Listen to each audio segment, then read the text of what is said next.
আসসালামু আলাইকুম। নির্বাচিত সরকারকে হটানোর চক্রান্ত চলছে ওবায়দুল কাদের।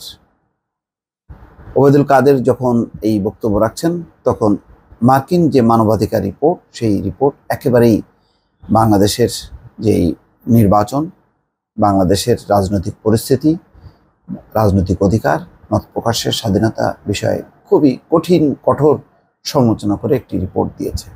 এখানে নির্বাচন নিয়ে বক্তব্য রাখা হয়েছে, নির্বাচনকে ঘিরে যেই দমন পীড়ন সেগুলোর কথা বলা হয়েছে, এমনকি কারাগারে আটক নেতাকর্মীদের মৃত্যু, তারপরে নিরাপত্তা হেফাজতে নির্যাতন এবং দায়ীদের বিরুদ্ধে কোনো পদক্ষেপ না নেওয়া, এগুলো বিষয়ে কঠিন সমালোচনা করা হয়েছে। তার মনে হচ্ছে মার্কিন যুক্তরাষ্ট্র তার অবস্থান থেকে যে এক চুলো নড়েনি, আবারও কিন্তু তারা প্রমাণ দিলেন এই বক্তব্যের মধ্যে দিয়ে। ঠিক সে সময় ওবায়দুল কাদেরের বক্তব্য, নির্বাচিত সরকারকে হটানোর চক্রান্ত চলছে। যদিও তারা সরাসরি এটি বলেনি যে এই রিপোর্ট বিষয়ে, কিন্তু পাশাপাশি যদি মেলানো যায় তাহলে বোঝা যাচ্ছে যে একটা ইনডাইরেক্ট প্রতিক্রিয়া হয়তো তিনি এর মাধ্যমে দিলেন।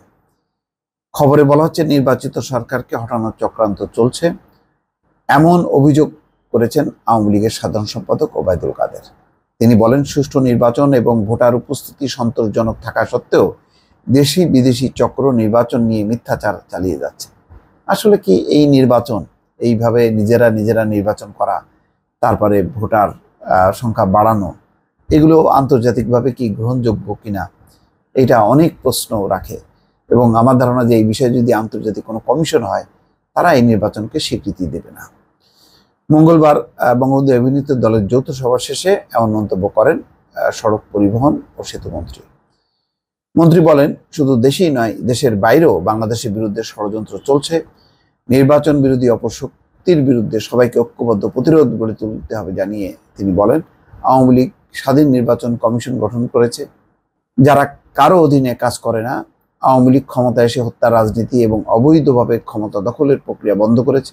নির্বাচনের মাধ্যমে গণতন্ত্রকে প্রাতিষ্ঠানিক রূপ দেওয়ার এই প্রচেষ্টা অব্যাহত থাকবে বলেও তিনি আওয়ামী লীগের সাধারণ সম্পাদক জানান। সেতুমন্ত্রী বলেন, গণতন্ত্র, শান্তি ও নির্বাচন বিরোধী অপশক্তির বিরুদ্ধে সারা বাংলাদেশে প্রতিরোধ গড়ে তুলতে হবে। উপজেলা নির্বাচনকে সামনে রেখে শেখ হাসিনা সবাইকে ভোটের মাধ্যমে সাংবিধানিক অধিকার প্রয়োগ আহ্বান জানিয়েছেন। যাই হোক, সব মিলে আসলে সব দলের অংশগ্রহণ এটি যদি নিশ্চিত না করা হয়, যতই নিজেরা নির্বাচন করা হোক না কেন, তাতে আসলে কোনো লাভ হবে না এবং এই সমালোচনাগুলো পশ্চিমা বিশ্বে চলতেই থাকবে।